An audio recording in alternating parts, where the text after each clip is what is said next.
राय वरिंड नवाज शरीफ की जागीर नहीं है। राय वरिंड का सारा खर्चा पाकिस्तानी कौम के टैक्स के पैसे से जाता है, इसलिए प्रोटेस्ट प्राइम मिनिस्टर के घर के बाहर बनता है। मैंने कभी आज तक कोई चीज छुपाई है क्योंकि मुझे फिक्र नहीं है, मेरा हलाल का पैसा है। खुद ही स्पीकर ने असेंबली की क्रेडिबिलिटी खत्म कर दी है, वो स्पीकर मेरी नजर में नहीं है।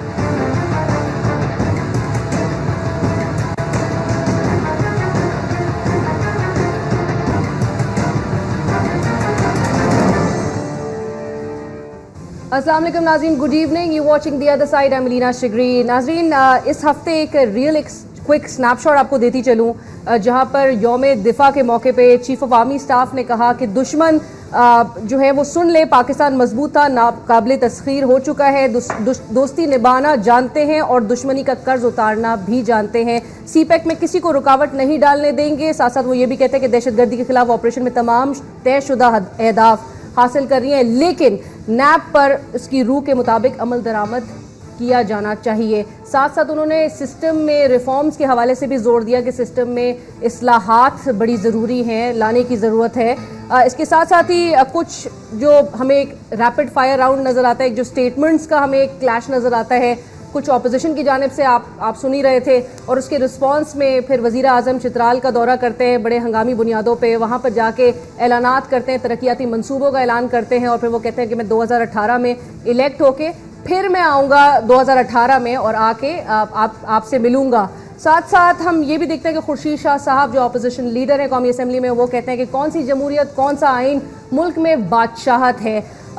इमरान खान साहब हाउएवर आज उन्होंने प्रेस कॉन्फ्रेंस की, और प्रेस कॉन्फ्रेंस में उन्होंने कहा कि रायविंड जो है वो ज़रूर मार्च होगा रायविंड की जानिब, लेकिन घरों का रुख नहीं किया जाएगा, क्योंकि ये डिबेट बड़ी उठ रही थी और चूंकि ऑपोजिशन में ही से आवाज़ें आ रही थी कि घरों की सियासत और घरों का घेराव करने की सियासत जो है वो एक अच्छा प्रेसिडेंट नहीं सेट किया जा रहा, तो उसके लिए इमरान खान साहब को वो हिमायत नहीं हासिल हुई थी। गुज़िश्ता रोज़ उनका कौमी असम्बली में खिताब बड़ा सराहा भी जा रहा है, लेकिन वो कहते हैं कि जी अयाज सादिक साहब को स्पीकर नहीं मानते, क्योंकि स्पीकर ने नवाज शरीफ साहब की नाअहली से मुतालिक जो रेफरेंस आए थे उसको मुस्तरद कर दिया, और वेराज ऑन दी अदर हैंड हम देखते हैं कि इमरान खान साहब और जहांगीर तरीन साहब के नाअहली के मुतालिक जो 2 रेफरेंसेस थे वो इलेक्शन कमीशन ऑफ पाकिस्तान को वो बहुत उनके किरदार के, मुतनाज़ किरदार के हवाले से बड़े सवाल उठाए जा रहे हैं, उस हवाले से भी हम बात करेंगे। लेकिन इस हफ्ते का जो एक इम्पॉर्टेंट इलेक्शन, बाई इलेक्शन नज़र आया कराची PS 127 का, मलीर का जो ज़िमनी इंतखाब थे, और उसमें जो रिजल्ट्स आए हैं 14 साल बाद पाकिस्तान पीपल्स पार्टी ने रिक्लेम किया ये सीट,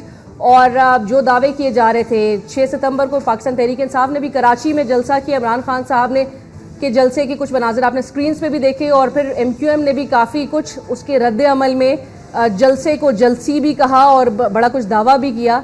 रिजल्ट सबके सामने हैं, क्या हुआ, किस तरह से हुआ, और क्या कराची की आवाम वाकई में पीपल्स पार्टी को अब एक दोबारा मौका देकर चाह रही है कि वो डेवलपमेंट और जो तरक्याती काम है वो एटलीस्ट अगर 14 साल बाद रिक्लेम कर रहे हैं तो वो कुछ एक्सपेक्ट भी करते होंगे। प्रोग्राम का आगाज़ करते हैं। मियां अतीक साहब, needs no introduction, MQM Punjab के सदर हमारे साथ यहाँ पर मौजूद हैं। अस्सलाम वालेकुम मियां अतीक साहब, thank you so much for joining अस। उनके साथ तशरीफ रखते हैं पाकिस्तान मुस्लिम लीग नून के रहनुमा जान अचकज़ई साहब, वो भी हमारे साथ स्टूडियो में मौजूद हैं। अस्सलाम वालेकुम जान अचकज़ई साहब, थैंक यू फॉर जॉइनिंग अस। अली ज़ैदी साहब पाकिस्तान तहरीक इंसाफ के रहनुमा हैं, हमारे साथ टेलीफोन कॉल पर ज्वाइन कर रहे हैं। अस्सलाम वालेकुम अली साहब, thank you so much for joining अस। मैं गुफ्तगू का आगाज़ मियां अतीक साहब आपसे करना चाहूँगी, और PS 127 में जिस तरह से देखा गया मियां अतीक साहब, माजरत के साथ पतंग भी कट गई, अवाम तब्दीली के नारों में भी नहीं आए उसकी लपेट में, और बहरहाल 14 साल बाद पाकिस्तान पीपल्स पार्टी वहाँ से सीट ले उड़ी, जिस तरह से कहा जाता है। ये जो 2008 में 65,000 के करीब आपको वोट्स मिले, 2013 में अराउंड 59,811 वोट्स, और 16 में से 15,000 से थोड़े से ज़्यादा वोट्स, तो ये जो इतनी स्टीप एक डिक्लाइन जो देखा जा रहा है, क्या वजूहात रही? अलीना, पहली बात तो ये आपने बड़ी बात की कि पतंग कट गई, कट नहीं गई बल्कि काटी गई, पहली चीज़ तो ये है। और दूसरा आपने कहा कि सीट ले उड़े, ये दुरुस्त बात है कि सीट लेके जिस तरह से उड़े हैं वो भी सबके सामने है, और वो दिन जो इलेक्शन का दिन है, अगर उसको पूरा दिन मॉनिटर किया जाए तो जो खबरें मीडिया उस दिन दिखा रहा था उससे बहुत सी चीजें आया थी। दूसरी बात ये, अभी आपने कहा कि एक डिक्लाइन, दुरुस्त बात। जो 65,000 में लिए थे वो कितने टोटल वोट उस वक्त में कास्ट हुए थे, और जो ये कल वोट कास्ट हुए टर्नआउट वो कितना था, वो भी आप देख लीजिए, आपके सामने है। और उसमें फिर जो MQM पाकिस्तान के सरबराह है हमारे फारूक सत्तार भाई, उन्होंने वाज़े अल्फाज में जो बयान दिए हैं वो इस बात को बिल्कुल आया कर देते हैं कि असल में उस इलेक्शन में हुआ क्या है और किस तरह से इंजीनियर्ड रिगिंग की गई। अच्छा, लेकिन सर जहां से आप जीत रहे हैं वहां पर नहीं, पाकिस्तान तहरीक इंसाफ भी कहती रही, इसमें जीत और हार की बात नहीं है। पाकिस्तान तहरीक इंसाफ जो कहती है वो उनका हक है। तो आपको लगता है रिगिंग? हम तो जो देखें, जो चीज सामने है, और साथ ही साथ ये पहली मर्तबा है कि फारूक सत्तार भाई ने ये कहा। इससे पहले हम एक इलेक्शन हारे भी थे, लेकिन उस वक्त में ये बात नहीं की गई। और वो क्या कहा कि हम जिस फोरम पर जा सके वहां अपना मुकदमा लेकर जाएंगे, और जो कि हक है, और हम साबित करेंगे कि PS 127 में क्या कुछ किया गया उस तरह, और कितने इंजीनियर्ड तरीके से इस इलेक्शन को वो या इस सीट को लेकर उड़ गए। सर आप चैलेंज करेंगे? डेफिनेटली कहा गया है ये आपको नदीम भाई ने। ठीक है, आप इलेक्शन ट्रिब्यूनल जा रहे हैं फिर? जी डेफिनेटली, ये तो बताया है ना। ठीक है, कल का जो था, जब उनका बयान है, मैं बता रहा हूं आपको, फिर राब्ता कमेटी अभी फाइनल कर देगी इसको। अच्छा। जिस तरीके से भी होगा, लेकिन जो उनका बयान है वो बड़ा वाजे है कि हम जिस फोरम तक पर भी जा सके, जिस फोरम पर जा सके, हम वहां जाएंगे और अपना मुकदमा वहां पर जरूर लड़ेंगे। सर आपकी, लेकिन ये एक बात जरूर है कि MQM चूंकि आगे नहीं आई इस एक इलेक्शन से, पाक सरजमीन पार्टी बड़ा खुश है। वो मलीर की आवाम को बड़ा मुबारकबाद भी दे रहे हैं और उनका थैंक यू भी कर रहे हैं कि आपने फैसला दे दिया और रिजेक्ट कर दिया फारूक सत्तार साहब को। कैंडिडेट था उसमें, उनका कैंडिडेट ना हो अगर भले, लेकिन हाँ, लेकिन वो बहरहाल खुश हो, ये उनका एक अपना वजूहात है। मैं आपकी तरफ आऊंगी, लेकिन अभी भी आपने मुझे रिगिंग का एक एलिमेंट बताया, वजूहात नहीं बताई कि क्या पता आपके वोटर्स को जो है वो फारूक सत्तार साहब की क़यादत में MQM एक्सेप्ट ही ना हो। एक मुझे मैं जी मैं खुद भी इस पे कमेंट जी देखिए, मेरे ख्याल में MQM को 2-3 चीज़ें जिन्होंने क्लियरली उनको डैमेज किया है, और ये नतीजा जो है हम इसको रिफ्लेक्ट कर सकते हैं कि नतीजा सिर्फ ये नहीं है कि चूँकि रिगिंग हुआ है और MQM का इसमें कोई दखल नहीं।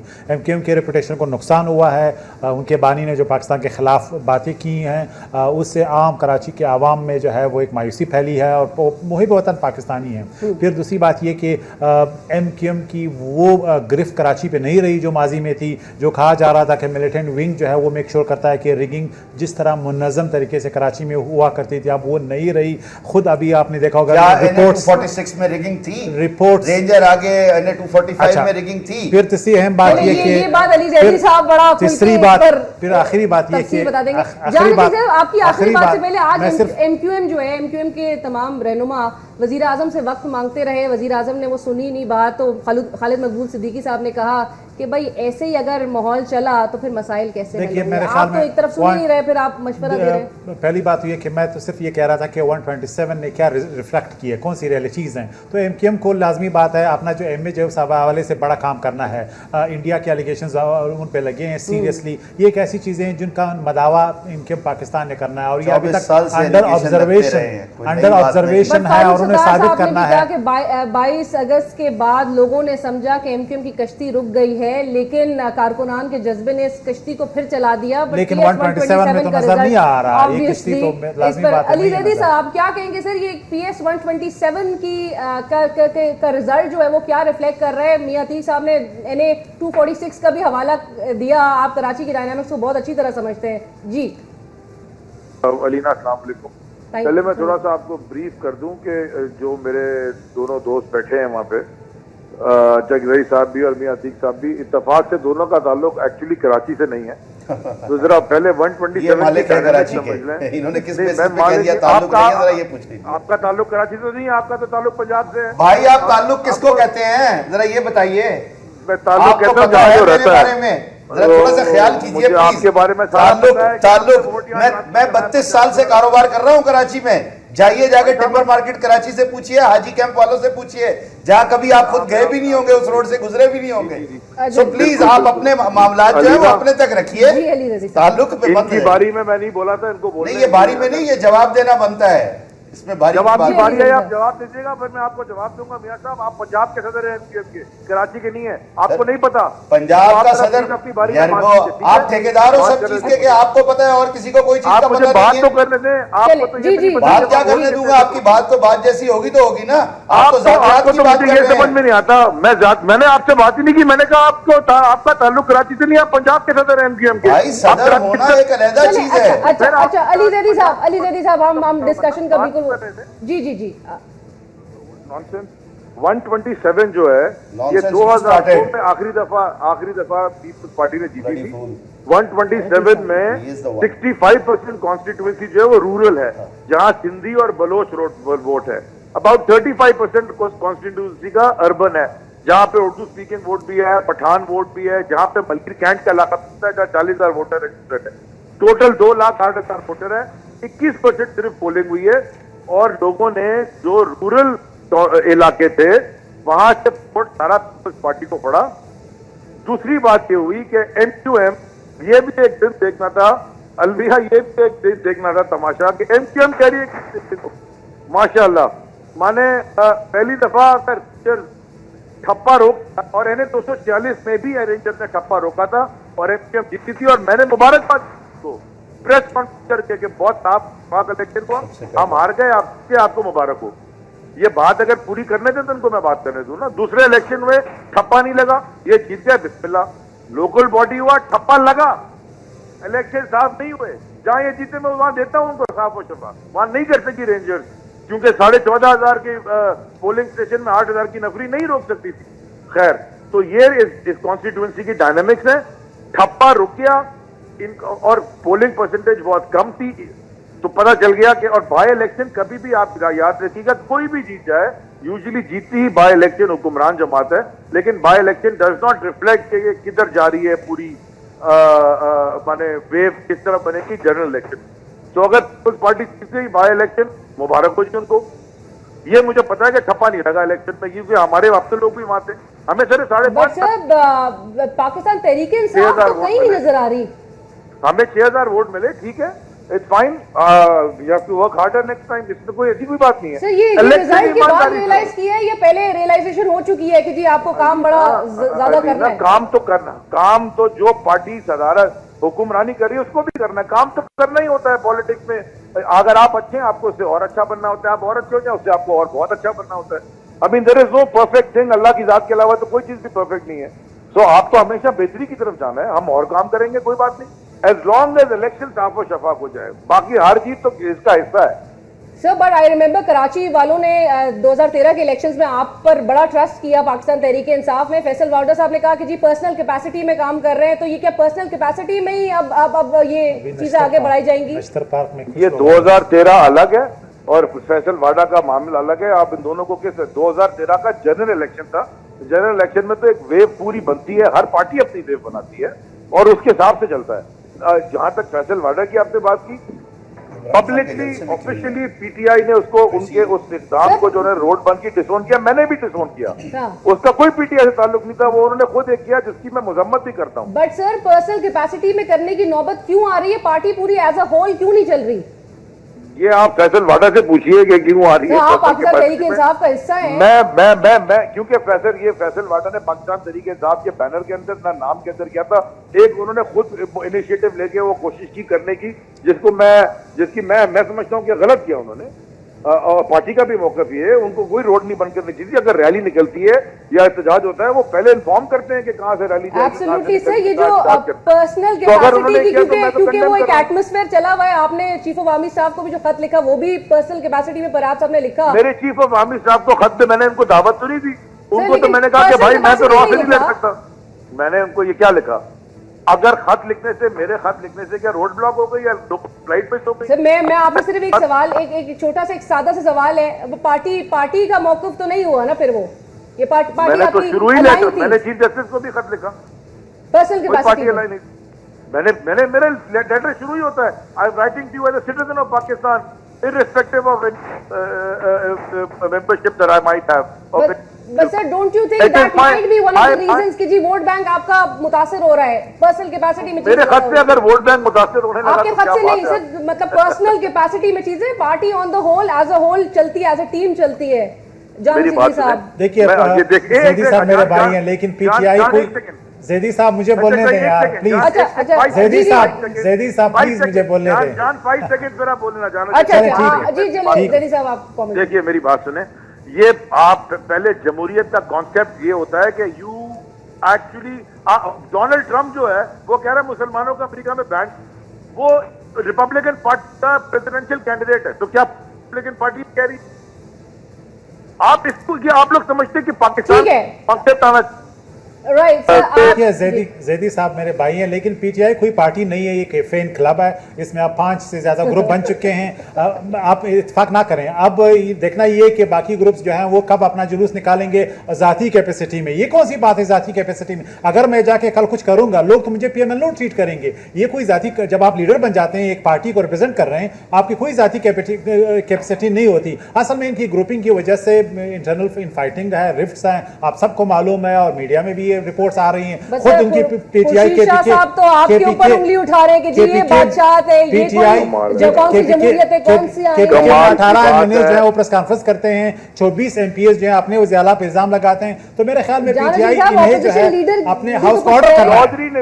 अपोजिशन मिनिस्टर और इंटीरियर मिनिस्टर, अच्छा रही अपोजिशन लीडर खुर्शीद शाह साहब इस वक्त उसकी कोशिश ये है कि किसी ना किसी तरीके से वो मीडिया में रिलेवेंट रहें। उनका स्पेस जो है इमरान खान साहब ने कैप्चर किया, इसीलिए वो इन बातों को हाईलाइट करना चाहते हैं जिससे मीडिया हेडलाइंस बनते हैं। तो खुर्शीद शाह साहब का मोटिवेशन हमें मालूम है कि वो क्यों इस तरह बातें कर रहे हैं। बाकी ये कि बादशाह सलामत तो दुबई में बैठे हैं, उससे बड़ा कोई बादशाह सलामत है जो सिंध गवर्नमेंट को चला रहा है, जो पीपल्स पार्टी को चला रहा है। ये हमें सिखा रहे हैं बादशाह सलामत। Sir, not a single reply to Modi from your government. Opposition को जवाब देने के लिए तो आप एक सेकंड नहीं वेस्ट करते। देखिए, मेरे ख्याल में अपोजिशन और फॉरेन पॉलिसी को मिलाना ये कोई अकल की बात नहीं है। इंडिया पे हमारा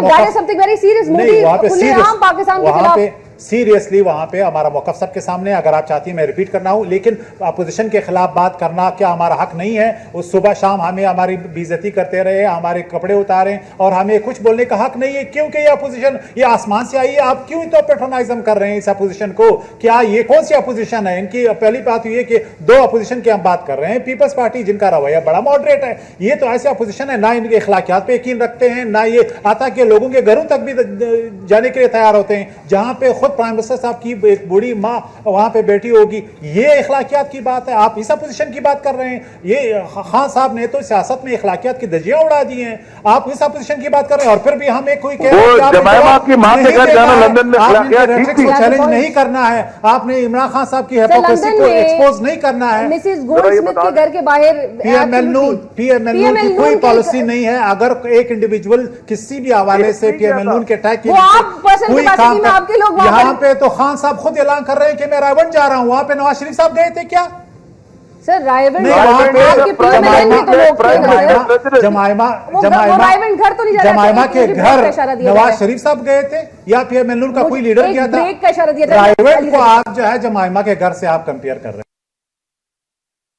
एक ब्रेक का मुझे बार बार इशारा दिया जा रहा है। ब्रेक के बाद we'll continue discussion. State join कर रहा है दुराई साहब, अस्सलाम वालेकुम एंड बहुत शुक्रिया। लिटिल लेट, लेकिन आपसे सवाल PS 127 के हवाले से हम डिस्कशन कर रहे थे ब्रेक से पहले। नदीम नुसरत साहब ने ट्विटर पे एक पैगाम दिया, मैसेज लिखा कि पीपल्स पार्टी ने एक बार फिर हमारे पीठ पे छुरा भोंका है।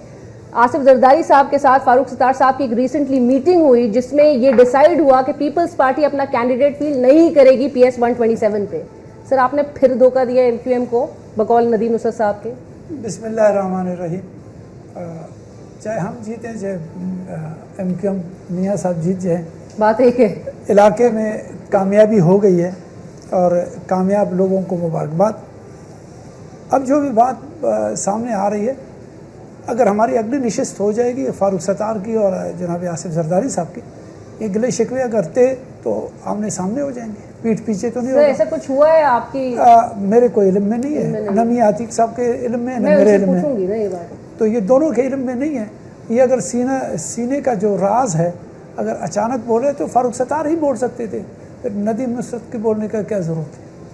तो आपके ख्याल में कोई डील नहीं? नहीं, मेरे ख्याल में नहीं है, मैं तस्वुरात में नहीं जाता, क्योंकि पीपल्स पार्टी और MQM का डील नहीं होता है, हमेशा बिरादराना फैसले आपस में करते रहते हैं। ठीक है, लेकिन वो MQM मियां अतीक साहब ने कहा इसमें रिगिंग हुई है 127 में, 14 साल बाद अगर ये सीट आपको। ये रिगिंग नहीं हुई है, पहली दफा इनके अंदर एक दरार था, उसका फायदा हमें हुआ है। देखिए, इसको अगर दरार कहा जाए, क्योंकि अभी जैसे बताया गया कि जो पीपल्स पार्टी के जो रिमोट एरियाज थे जहां पर उनका वोट बैंक स्ट्रॉन्ग था, वहां पर जो पोलिंग हुई वो बहुत ज्यादा हुई, इसमें कोई वो बात नहीं है, इसमें ये टेक्निकल एक रीजन है।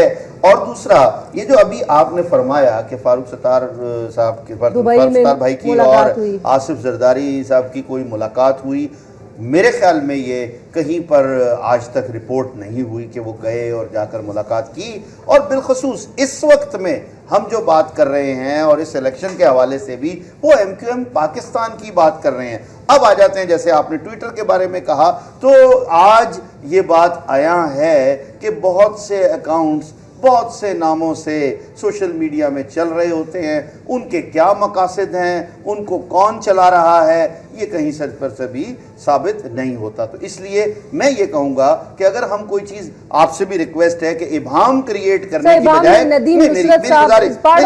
मेरी गुजारिश सुन लीजिए, इबाम क्रिएट करने की बजाय इस बात को इस तरह से लिया जाए कि जो बयानात MQM पाकिस्तान से रिलेटेड हैं इस वक्त में वाज़े, उसमें MQM पाकिस्तान ही सारी चीज़ों को मॉनिटर कर रही है, वो ही चला रही है MQM को। उनके जो बयानात हैं, अगर आप उस पर कोई डिस्कशन करें तो that will have more weightage. Right sir, ये जो बैनर्स का मामला है, सिंध हाई कोर्ट के जो है वो के बाहर बैनर्स आवेजा किए गए, वॉल चॉकिंग, अब मैं कुछ नामालूम अफराद की जानिब से, मैं उस तरफ ही जा रहा हूं। देखिए, पहली बात यह है कि ये जो बैनर्स, दो किस्म के बैनर्स लगे, और दोनों जो लगे वो कहां पर, वो रेड जोन में कराची सिटी एक वो अपना सेंट्रलाइज्ड कैमरा सिस्टम के थ्रू मॉनिटर किया जाता है। उस मॉनिटरिंग में किसी जगह किसी का वो तस्वीर नहीं आई, कौन लगाने वाले हैं, कौन नहीं है, कौन पकड़े जाएंगे, क्या होगा क्या नहीं होगा। और आखिर में जब हमने बात ये की कि ये भी नामालूम अफराद हैं, तो सबसे पहले तो उनको मालूम किया जाए ना, फिर जिस तरफ आप इन बैनर्स का तज्जिया लेकर जाना चाहें। आपके अंदाजे में कौन हो सकता है? देखिए, मैं तो यही कहूंगा कि वो वही है कि जो रेड जोन के अंदर जा सकते हैं। आम आदमी तो मेरे जैसे, आप जैसे तो शायद रेड जोन के अंदर भी नहीं जा सकते, और वहां जाकर कोई कार्रवाई करना किसी तरह की, इस पर तो मैं सिर्फ अपना जो तज्जिया दे सकता हूं वो सिर्फ इतना ही है। फारूक सत्तार भाई ने भी यही कहा कि नामालूम अफराद जो हैं पहले उनको मालूम बनाए ना, उसके बाद आप फिर डिस्कशन करें कि ये किसने लगाए हैं किसने नहीं लगाए हैं। और इस पर काफी खुशी का इजहार भी किया गया, कुछ हलकों की जानिब से उनके कुछ अपने ऐसे मोटिव्स होंगे, वो भी नजर आ रहे होंगे। तो इसलिए मैं सिर्फ एक चीज कहूंगा कि मेरी नजर में MQM पाकिस्तान का इनसे कतई कोई ताल्लुक नहीं है। राइट साहब, आप इसमें भी जवाब। और खालिद मकबूल सिद्दीकी साहब जब ये बात कह रहे थे कि भाई इनके कारकुनान गिरफ्तार हो रहे हैं, तो क्यों नहीं सुना जा रहा? देखिए, पहली बात ये कि MQM पाकिस्तान को मजलूमियत के खाट के पीछे छुपना नहीं चाहिए। पहली बात ये इन्होंने साबित करना है, ये अंडर ऑब्जर्वेशन है कि ये अभी तक MQM लंदन का एक्सटेंशन नहीं है। ये जो मिलिटेंट विंग है उसको डिलीवर करने में लॉ इन्फोर्समेंट अथॉरिटीज के साथ ताउन कर रहे हैं। और तीसरी अहम बात ये कि जो अभी तक वाकयात हुए हैं, चाहे ये बैनर्स के नामालूम अफराद हैं या जो मीडिया हाउसेस पे हमले हुए हैं, उनमें जो लोग हैं उनको कहीं भी छुपाया या प्रोटेक्ट नहीं किया जा रहा। ये MQM पाकिस्तान की जिम्मेदारी है और इन्होंने ये जो है अभी अपने बिहेवियर से साबित करना है। ये कि कारकुनान उनके साथ क्या हो रहा है, ये एक कार्ड है जो MQM खेलती आ रही है। अगर इस तरह के ग्रीवेंसेस हैं तो सिंध की गवर्नमेंट जो है, वो वज़ीर आला साहब कैप्टन है वहां पे, से आप उठा सकते हैं। लेकिन अभी MQM को यह साबित करना है कि क्यों कर इनको जो है पॉलिटिकली रिहेबिलिटेट करने का स्पेस दिया जाए। किसकी अंडर मॉनिटरिंग में है, नंबर 1, और हमने जो साबित करना है वो आवाम को साबित करना है और कर रहे हैं। ये बात आप समझ लीजिए, हमें किसी से कार्ड लेने की जरूरत नहीं है। ये किसको इख्तियार दिया है पाकिस्तान में कि जिसको दिल करे ये अपने तौर पे समझ रहे हैं। इन्होंने फहमी है शायद इस बात की, चाहे वो फेडरल हुकूमत हो, मैं एक बात करूं, आपकी बात खत्म हो गई, मैं जवाब दे लूं कि फेडरल हुकूमत हो या प्रोविंशियल हुकूमत हो, हम कोई किसी के कार्ड के लिए इंतजार में नहीं है। हम सिर्फ यही कह रहे हैं कि जनाब मुझे कोई तरीका बताइए। आपने कहा जमीन पर बैठे, हम बैठ गए। आपने कहा छत पर चले जाएं, हम चले गए। आपने कहा बाहर चले जाएं, हम आ गए। आपने कहा नाम निकाल दें, निकाल दिया। आपने कहा अपने आइन को तब्दील करें, हमने कर दिया। मुझे अब ये बताइए कि मैं उंगली काटूं, हाथ काटूं, गला काटूं, किस तरह से आपको यकीन होगा कि हाँ अब इनकी मॉनिटरिंग नहीं करनी चाहिए, अब ये वाकई में ही जो कह रहे हैं वो दुरुस्त है। अभी तक तो कोई एक फेल ऐसा साबित कर दीजिए जिससे ये चीज नजर आए कि हमने जो कहा था हमारे कॉल और फेल में कोई फर्क है। जान अजीज साहब इतनी बातें गिनवाती है, यकीन कैसे करवाएं आपको? देखिए पहली बात ये कि एमक्यूएम के बारे में क्लियर परसेप्शन है और एविडेंसेस हैं। किसने क्रिएट किया? एविडेंसेस हैं कि ये प्रो इंडियन रहे हैं, रॉ के साथ इनकी इन्वॉल्वमेंट है। इनके अंदर जो एमक्यूएम है उन्होंने माना है। वज़ीर आज़म साहब के बारे में भी कहा जाता है उनके घर के भी कई रिश्तेदारियां हैं वहां पर, कई दोस्ती है, कई कारोबार है। इंडिया से ये इल्जाम लगाने की बात है ना, बात ये वज़ीर आज़म साहब पर भी है। अच्छा मुझे आप बोलने दीजिए। हाँ बोलिए बोलिए। अच्छा फिर ये एक ऐसा है कि आपने साबित करना है कि एमक्यूएम लंदन जो है अभी तक आपको उनका आप इन्फ्लुएंस नहीं है, वो जो उनका एजेंडा है वो आप प्रमोट नहीं कर रहे हैं। उनका एजेंडा पाकिस्तान तोड़ने का है, कराची तोड़ने का है और इंडियन इंटरेस्ट को प्रमोट करने का है। इसी किस्म के इल्जाम डॉक्टर कादरी नवाज शरीफ साहब पे भी माजरत के साथ लगा रहे हैं। देखिए कादरी साहब कोई सीरियस कैरेक्टर नहीं है। अगर आप कोई सीरियस इल्जाम की बात कर रहे हैं, इनके बारे में बात करें वो गलत है। सीरियस कैरेक्टर हो तो फिर वो लाजमी बात है। फिर एक मुल्क के मुहिब वतन, मुल्क के एक प्राइम मिनिस्टर जिन पे आप मिस गवर्नेंस का इल्जाम लगा सकते हैं, लेकिन उनकी मुहिब वतनी पे शक करना मेरे ख्याल में ये जो है मतलब इट्स अनएक्सेप्टेबल और इसका कोई मयार नहीं। लेकिन एमक्यूएम जो है इसी तरह एक कौम पर नहीं लगा सकते, फर्द वाहिद पर आप इल्जाम लगा सकते हैं। एक सियासी पार्टी, इसी तरह फर्द वाहिद पर जरूर इल्जाम लगा सकते हैं। का उनका बैकग्राउंड रहा है, उन्होंने मिलिटेंसी प्रमोट की है। अब उन्होंने साबित करना है कि ये वो पुरानी एमक्यूएम नहीं है और ये जो है आप चेंज एमक्यूएम में हम वेलकम करेंगे। हमने कहा है कि एमक्यूएम को पॉलिटिकली स्पेस मिलना चाहिए, उन्हें बैन नहीं होना चाहिए, लेकिन एमक्यूएम को साबित करना है कि ये एमक्यूएम वो नहीं है जो 22 अगस्त से पहले ऐलान कर दिया। तमाम बातें गिनवा रहे हैं अमली तौर पे। अब ये एस्टेब्लिश होना है कि वाकई इनका कोई कनेक्शन लंदन के साथ नहीं।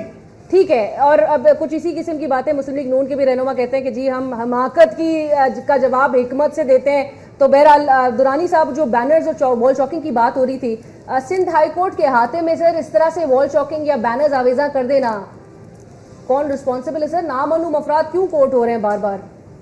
ज़ाहिर है कि तमाम एजेंसीज इसके मुतल्लिक होंगे, क्योंकि वो जो निगरानी है चाहे वो वर्दी में हो या बग़ैर वर्दी के, चाहे सिंध हुकूमत है चाहे फेडरल गवर्नमेंट के तमाम एजेंसीज हैं, उस तमाम ज़िम्मेदार हैं कि वो इस बात को लेके आ जाएं कि नामालूम है कौन। एक बात तो ये क्लियर सी बात है, ज़ाहिर है करके सिंध हाई कोर्ट के सामने अगर किसी ने लगा दिया तो इसको मानी रखता है और उसको जवाबदेह होना चाहिए। और अगर किसी ने लगाया भी हो खुल करके आके लगा सकता है। अगर अल्ताफ़ हुसैन के ख़िलाफ़ किसी ने तकरीर करनी हो तो वो फिर उसके अपने घर के अंदर से लोग मुस्तफ़ा कमाल बोल रहे हैं, उसकी टीम बोल रहे हैं, तो अगर किसी ने बोलना था तो वैसे भी बोल सकता है। तो फिर इस तरह के खुफिया बैनर लगाने का जो ट्रेंड है ना, इसका ये ट्रेंड ख़त्म होना चाहिए, चाहे कोई भी कर रहा होगा। मैं ख़ुद पॉलिटिकल वर्कर की हैसियत से आपको कह रहा हूँ, ये प्लस माइनस का तरीक़ेकार जो है ना अदारों की तरफ से नहीं होना चाहिए, बल्कि जब पार्टियों के अंदर प्लस माइनस शुरू हो जाता है तो वो हो जाता है। मतलब मुस्तफ़ा कमाल प्लस माइनस में आ गए, अल्ताफ़ हुसैन साहब ने ख़ुद भी अगर किसी को प्लस माइनस किया था, अभी तकरीबन साल पहले उसने अपने बड़े अदारों के पूरा चेहरा कटिंग का उन्होंने खुद फैसला कर लिया और अपने पार्टी को पूरे, बल्कि फारूक सत्तार और इनके कमीज उतार करके उन्होंने चौक पर छोड़ा था इनको, उन्होंने तमाम चीज़ें। लेकिन ये प्लस माइनस पार्टी को अंदर से खुद करना चाहिए। ठीक हो गया, ठीक है सर। दूसरी बात ये कि दुरानी साहब अब पैनामा लीक्स की तरफ भी मैं आऊँगी। अली जैदी साहब, पैनामा लीक्स के मामले पर और तहकीकात पर जोर देते हुए इमरान खान साहब ने से कुछ देर पहले जब प्रेस कॉन्फ्रेंस की उन्होंने कहा 24 का मार्च तो ज़रूर होगा, घरों का रुख नहीं किया जाएगा, उसकी तरफ हमारा मार्च डायरेक्टेड नहीं होगा। आप क्या कहेंगे सर, ये इस मार्च में मजीद ऑपोजिशन की आवाज़ें आपके साथ मिलती हुई नजर आ रही हैं? मैं खाली आप इस जवाब देने से पहले सवाल का एक आपको क्लियर कर दूं, वो जो नदीम नुसरत साहब की ट्वीट की आपने बात की है, जी जी जी, वो ट्वीट उनके वेरीफाइड अकाउंट से है। वेरीफाइड अकाउंट ट्विटर पे वो होता है जिसमें ब्लू टिक लगी होती है, आप जाके चेक कर लीजिए। तो वो वेरीफाइड अकाउंट से ट्वीट है, तो ये कोई ऐसी लल्लू पंजू सोशल मीडिया की ट्वीट नहीं है। अब आपने जहां तक बात की है कि जो आज देखिए, हमने तो कभी भी नहीं कहा कि हम किसी के घर में घुस के और तोड़ फोड़ करेंगे। जमहूरियत में एहतजाज हमारा हक है, ये खुद भी करते रहे। इन्होंने सुप्रीम कोर्ट में जाके धाबा डोल दिया था। और जो रायबेंड का जो पैलेस है वो now declared prime minister house है, उसमें पाकिस्तान के टैक्स पेयर का पैसा उसको सिक्योरिटी दे रहा है। 1200 जितने पुलिसमैन है, वो पुलिसमैन की तनख्वाह नवाज शरीफ साहब नहीं, वो पाकिस्तान का एक्सपेक्टर दे रहा है। सो देयरफॉर वो प्राइम मिनिस्टर हाउस डिक्लेयर्ड है। तो अगर हम वहां कर रहे हैं तो क्या डाउनिंग स्ट्रीट के आगे नहीं होता या व्हाइट हाउस के आगे नहीं होता? तो एहतजाज करना हमारा हक है, हम तो तोड़ फोड़ करने तो नहीं जा रहे। इनके मुजरा के अगर आप बयान पढ़ेंगे, टांगे काट देंगे, सर फाड़ देंगे और ये कर देंगे और हम पता नहीं क्या कर देंगे, इस तरह की सियासत तो नाम कर रहे हैं, नाम कभी करेंगे। तो उनके मुजरा कह रहे हैं, आप एक चैरिटी के स्टेटमेंट देखें, ज़हीम कादरी के स्टेटमेंट देखें, ये किस तरह की तो बातें कर रहे हैं। अली ज़ैदी साहब, ईद से पहले तक क्या नवाज शरीफ साहब इमरान खान साहब के 4 सवालों का जवाब दे रहे हैं, या इमरान खान साहब ख्वाजा आसिफ साहब के शौकत खानम के फंड्स से मुतालिक 8 सवालों का जवाब दे रहे हैं? हम सारे जवाब शौकत खानम के तो ऑडिटेड, पहले किन के जवाब आएंगे सर? हम ऑलरेडी दे चुके हैं। हमारे ऑडिटेड अकाउंट है पब्लिक, आपको खाली जाके शौकत खानम की वेबसाइट पे अकाउंट डाउनलोड करने हैं और आपको उस पर ऑडिट करनी है। जाके FBR को बोले कर ले ऑडिट, हमें तो कोई इश्यू ही नहीं है। लेकिन नवाज शरीफ साहब अगर दे दें सवालों के जवाब, ना धरना होगा ना कुछ होगा, इसको कोई प्रॉब्लम नहीं है। वो तो ना दें और फिर स्पीकर जो इसको इस तरह की वो हरकतें करे। अयाज सादिक, जो कि अयाज, अब मैं कह रहा हूँ कि अयाज अब सादिक नहीं रहे, अगर वो इस तरह की हरकतें करेंगे तो फिर तो ये होगा। सर आप इलेक्शन कमीशन को इलेक्शन कमीशन नहीं मानते। वजीर 5 माह गुजर गए, पैनामा की तहकीकात का आगाज तक नहीं हुआ। इमरान खान साहब रायवेंड का रुख कर रहे हैं। ऑपोजिशन जो एक वो मुत्तहदा ऑपोजिशन थी इस मामले पर, मैं भी तकरीबन 9-10 मीटिंग्स उनकी अटेंड की, मुत्तहदा ऑपोजिशन की भी और TOR कमेटी की भी, और इत्तेफाक से मैं वो फाइल सारी लेकर साथ ही घूमता हूं जो TOR वाली है, पहले दिन से लेके आज तक। और फर्स्ट हम ही पार्टी थे, MQM ने सबसे पहले ये कहा था कि इस TOR कमेटी में, इन मीटिंग्स में कुछ नहीं होगा। उसकी वजह यह है कि दोनों जानिब से आधी दर्जन एक तरफ से, आधी दर्जन दूसरी तरफ से जो लोग रखे गए, उनके कुछ मकासद और हैं, वो मसलहत के तहत चल रहे हैं। ये बिल्कुल वाज़ेह अल्फाज में बात है कि जो कुछ हुकूमत वक्त कहेगी वो अपोजिशन नहीं मानेगी, और जो अपोजिशन कहेगी वो हुकूमत वक्त को नहीं मानेगी। उसकी वजह यह है कि जब हम बात करते हैं कि एहतसाब होना चाहिए, तो एहतसाब सबका होना चाहिए। अब उसमें अगर किसी फर्द वाहिद के लिए या एक घराने के लिए सिर्फ और सिर्फ एहतसाब की बात करें तो वो मुनासिब नहीं है। अब जाकर बात आती है, उस पर भी आ रहा हूं। अब नवाज शरीफ साहब ने कहा कि मुझसे एहतसाब किया जाए, बड़ी अच्छी बात है। इमरान खान साहब ने कहा कि मुझ पर अगर किसी किस्म का कोई एतराज नजर आता है, कोई गलत नजर आता है, मेरी किसी कंपनी में कोई प्रॉब्लम नजर आता है, आप उसको जरूर हर तरह से देख लें, वो भी ठीक है अपनी जगह पे, ठीक है। अब आगे चलते हुए ये जो हमने स्पीकर का मामला है, स्पीकर जवाबदेह है, और कल स्पीकर ने इसीलिए उस सिटिंग में, मैं वहां मौजूद था, इमरान खान साहब की मैंने सारी तकरीर सुनी, बहुत अच्छी उन्होंने तकरीर की, जो दुरुस्त की बात है, बड़े अच्छे दलाइल दिए, लेकिन लास्ट में जाके उन्होंने वही काम किया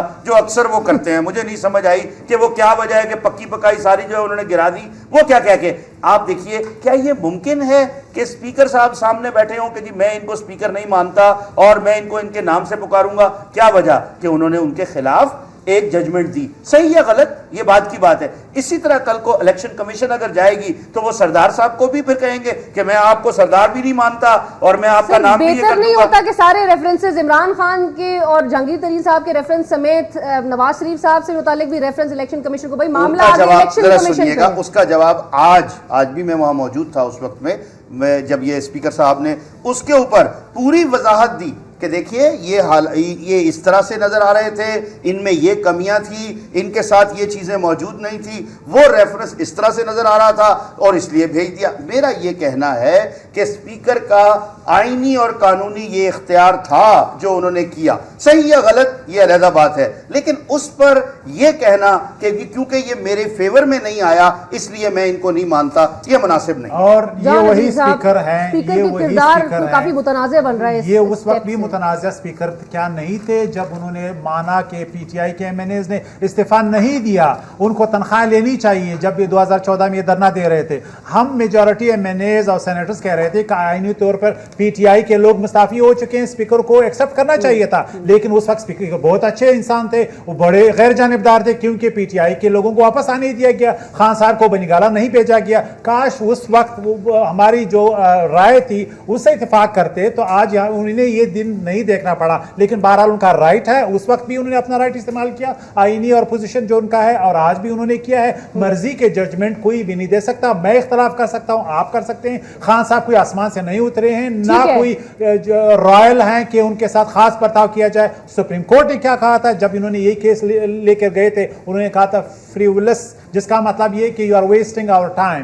तो इनका केस जो है वो झूठ की बनी था, और यहाँ पे भी स्पीकर ने अपना जजमेंट एक्सरसाइज किया। और उसके साथ एक जुमला और, अब इन्होंने अपने उन सवालों का जवाब देना है जो हमने फाइल किए हैं कि क्या आप कह रहे हैं जब आप बनीगाला गिफ्ट है, लेकिन फिर आपने वहां पे डिक्लेयर किया कि नहीं जी वो हमने परचेस किया है, तो क्या इससे आप जो है सादिक और अमीन रहे? और फिर आपने ऑफशोर कंपनियां बनाई थी और उसको भी आपने डिक्लेयर नहीं किया था, तो इस पे आप सादिक और अमीन रहे? ये सवाल हमें नहीं देने, कोर्ट्स को देने। लेकिन हमने भी आवाम को, पार्लियामेंट को, जिस इदारे से जो इदारा हमें बुलाएगा उनमें हम जो है अपना जवाब देंगे, लेकिन उनके हर तकरीर का नहीं देंगे 4 पॉइंट, जहां पे वो खड़े हो जाएंगे चौक पे, जी मेरे 4 पॉइंट है, जी मेरे 6 पॉइंट है। स्पीकर साहब अगर वज़ीर आज़म की नाअहली से मुताल्लिक reference election commission of Pakistan को भेज देते हैं, उनके साथ क्या सलूक होने जा रहा था? फिर कुछ भी नहीं होता अगर अनापरस्ती नहीं होती और हक की बात हो अगर भेज देते इनकी मर्जी के बरखिलाफ, फिर भी कुछ नहीं होता। नहीं होता इसलिए कि अगर अनापरस्ती न हो, ज़िद न हो, और अब किसी को अपना ग़ुलाम न समझा जाए, तो और हक और इंसाफ के लिए अगर किसी ने कोई सच बात या कहीं अगर भेज दिया भी होता तो कोई मुश्किल नहीं था, कोई नहीं हो सकता था। लेकिन अगर अनापरस्ती हो, ज़िद हो, और अब किसी को अपना ग़ुलाम समझ करके या मज़दूर समझ करके या शुगर मिल का मुलाजिम समझ करके किसी को पीट किया जाए, तो फिर को किसी से काम लिया जा सकता है। इंसाफ के तकाज़ों में अयाज सादिक बाद में ज़्यादा सुरखरू होकर के निकल जाते, बहुत ज़्यादा ताकतवर इंसान की हैसियत से पेश होते, बहुत ज़्यादा हक गो और इंसाफ वाले सादिक ओरिजिनल नज़र आ जाते। अब थोड़ी देर के लिए सरदारी, उसका जो सरदारी सिस्टम है वो थोड़ा सा चैलेंज हो गया है। सर, अगर अदम एतमाद की तहरीक चलती है वज़ीर आज़म के खिलाफ, तो पीपल्स पार्टी कहाँ अपने आप को देख रही है? ऐसी सूरत हाल अदम एतमाद का नहीं है, क्योंकि उनके घर के अंदर के एतमाद को पहले देखना पड़ेगा। वज़ीर आज़म साहब इसहाक़ डार पर एतमाद करेंगे तो बात बनेगी, क्योंकि ओरिजिनल वज़ीर आज़म इसहाक़ डार है। ओरिजिनल वज़ीर आज़म इसहाक़ डार साहब हैं। रायवंड के मार्च में पीपल्स पार्टी साथ है, क्योंकि बिलावल का एक अलग स्टांस नजर आ रहा है। अभी तक रायवंड की तरफ बिलावल हाउस भी रायवंड में है, इसलिए हम लोग बिलावल हाउस रायवंड में अभी हम लोग मौजूद हैं। अली ज़ैदी साहब क्या कहेंगे? बिलावल हाउस तो वो तो सवाल आप जी अली ज़ैदी साहब, अभी आपने पीपल्स पार्टी की भी बात सुनी, ये जो रेफरेंस की जो बात हो रही थी, जाना चीज़ साहब की भी आपने गुफ्तगू सुनी, स्पीकर ने जो रेफरेंस पे जो अपना एक डिसीजन दिया, रूलिंग दी है, क्या करेंगे अब? नेक्स्ट आप लोग का लाई अमल क्या होगा सर? ये 24 का मार्च तो फिर डेफिनेट हो गया, आज खान साहब ने भी जिस तरह कह दिया है। देखें, अब हमने तो ये भी कहा खान साहब ने कि हम सारी अपोजिशन पार्टी से मुशावरत करेंगे और उसके बाद फिर हम फैसला करेंगे। हमने अपना एक अनाउंस किया है और उसके बाद फिर देखते हैं आगे क्या होता है। जहां तक रेफरेंस की बात है वो मैं आपको पहले कह चुका हूँ, स्पीकर साहब को चाहिए था कि अगर वो सादिक हैं तो सारों के भेज देते। नाम तो पैनामा नवाज की फैमिली का और आ गया, और उनकी बेटी जो है वो बेनिफैक्टर है, बेनिफिशरी है, और वो डिक्लेयर किया अपने एसेट डिक्लेरेशन तो इलेक्शन कमीशन में गोशवारे जमा कराएं, तो देखो वो तो कंसीलमेंट ऑफ एसेट्स में आ जाते। तो वो अगर भेज देते तो मसला खत्म हो जाता। बराबर ठीक हो गया। नवाज शरीफ साहब ने चित्राल में जब जलसा किया तो उन्होंने कहा कि भाई अल्लाह ताला मुखालफीन को हिदायत दे, मुखालफीन को पंजाब और कराची में अवाम ने जवाब दे दिया है। बहरहाल देखें, हम रह रहे हैं पार्लियामेंट्री फॉर्म ऑफ डेमोक्रेसी में पाकिस्तान में। Prime minister has been elected by the parliament and so therefore वो आंसरेबल टू द पार्लियामेंट है। पार्लियामेंट में आके आंसर दें। और जहां तक स्पीकर इतने मुतनाज़ बन गए, मैं आपको चैलेंज करता हूँ, आप अभी किसी भी फंक्शनल डेमोक्रेसी में चले जाए, आप कनाडा चले जाए, किसी को पूछे स्पीकर का नाम ही किसी को नहीं पता होगा, प्राइम मिनिस्टर का सबको पता होगा। तो ये एक तरफ आपको उन्होंने कॉन्ट्रेडिक्टरी बना किया है। उसके बाद अब मेरा ख्याल के पास मॉरल अथॉरिटी रहेगी कंटिन्यू इस तरफ तक। राइट साहब, लास्ट में मैं नाज़रीन के लिए सिर्फ ये बताते चलूँ, जान साहब आपका ज़रूर उस पर कमेंट चाहूँगी। हमारे गरीब मुल्क के जो शाहाना अंदाज है उसमें वो कल 35 गाड़ियों की वो इंपोर्ट से मुतालिक टैक्स और ड्यूटी जो है वो सब उस पर छूट मिल गई, और ये हाई सिक्योरिटी व्हीकल्स होंगी जो इंपोर्ट हो रही हैं। जान साहब, आवाम का भी हाल आपको जानते हैं ना। देखिए, मुझे इस बारे में मुझे मालूमात नहीं है, अगर आप मुझे बता देती तो मैं इस पर ब्रीफ यकीनन लेता।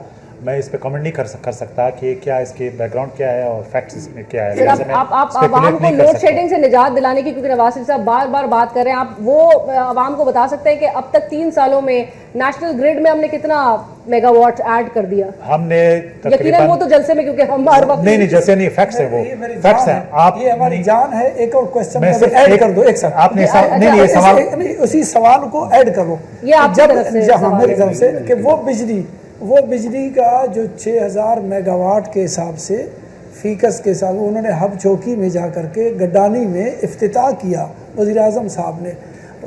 वो गडानी में जो बलूचिस्तान में बहुत बढ़िया किस्म का उन्होंने कहा कि यहाँ पावर हाउसेस बनेंगे 6000 मेगावाट का।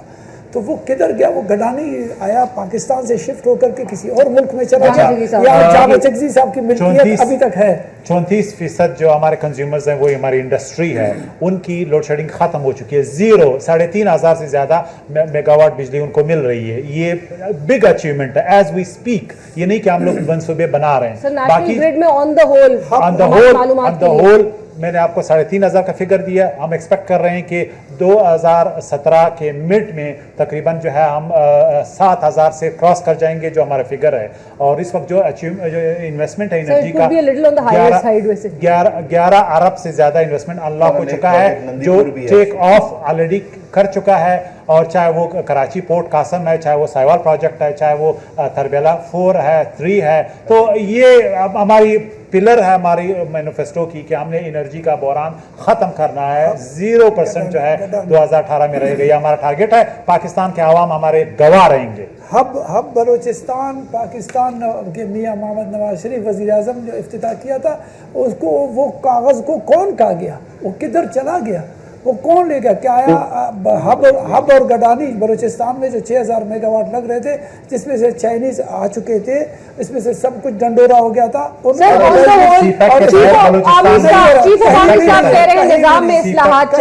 तरह से निजाम है? आखिरी मेरा कमेंट आप देखिए, इस्लाहात की जहाँ तक बात है वो तो हमें हर सूरत लानी पड़ेगी। अगर हम इस्लाहात नहीं लाएंगे, चेक एंड बैलेंस का सिस्टम नहीं बनाएंगे, जिसने गलत किया उसके साथ ज़रूर कानून के मुताबिक कार्रवाई होनी चाहिए।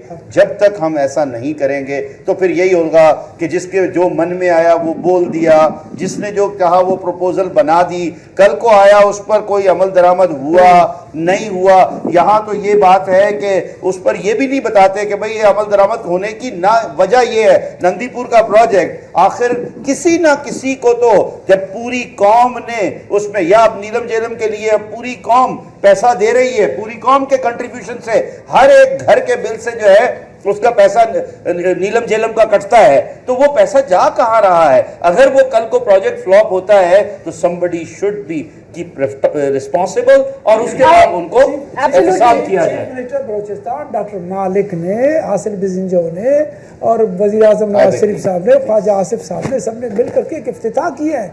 अभी हम तो बलूचिस्तान के लोग वज़ीर आज़म के इफ्तिताह को सच समझे या झूठ समझे? राइट। मैं लास्ट में सिर्फ ये, मुझे चूंकि राना सनाउल्लाह साहब की एक बात जो है वो याद आती है। अली जैदी साहब, राना सनाउल्लाह साहब ने कहा कि जीतने का नाम अगर फेयर इलेक्शन और हारने का नाम धांधली, तो फिर 2018 में भी तैयार रहे। बहुत बड़ी धांधली होने वाली है पाकिस्तान तहरीक इंसाफ के साथ। लीना, मैं आपको एक एग्जांपल दे दूं। देखें, एक आदमी जब गाड़ी चला रहा होता है ना, तो या तो वो गाड़ी खरीदने चला रहा होता है या चोरी करके चला रहा होता है। जब वो गाड़ी खरीद के चला रहा होता है तो उस गाड़ी में वो वारदात नहीं करता, लेकिन जो गाड़ी चोरी करके चला रहा होता है वो होती है वारदात करने के लिए। गाड़ी चोरी करता ही इंसान के उसमें जाके कोई गलत गैर कानूनी काम करेगा। इसी तरह मैंडेट भी है। जो ये मैंडेट चुरा के असेंबली में बैठ जाए और वजारतें ले लें, इन्होंने कोई आवाम के लिए काम नहीं करना, ये करेंगे गैर कानूनी काम। और लास्ट में पाकिस्तान मौलाना के आवाम- चांडियो साहब भी कह रहे हैं, ड्राउनी बातें सुन रहे हैं, भारी पाकिस्तान के आवाम बिलखसूस कराची कराची ने इन्हें सबक सिखा दिया। नेशनल पार्क में चंद 100 लोग आए थे, खान साहब का जलसा, और आवाम ये जो सड़कों पे लाना चाह रहे हैं, अभी जो बनारस तो आवाम वो फैसले फ्लॉप दे शो रहे हैं था, आपके आवाम सामने। ने जजमेंट देना है, कारकर्दगी उनकी हमारी भी है, और इनकी जो Absolutely. कौम की एनर्जी Sir, जाया कर रहे we've हैं run वो out भी of है। time. Thank you They are so the much, best Javed judge. Singh साहब, दुरानी साहब, बहुत शुक्रिया आपका भी, अली ज़ैदी साहब, thank you so much for joining us on call. And with this our program comes to an end. Feedback और सजेशंस हमें जरूर दीजिए। प्रोग्राम की टीम और अलीना शिगरी को इजाजत दीजिए। अल्लाह हाफिज़।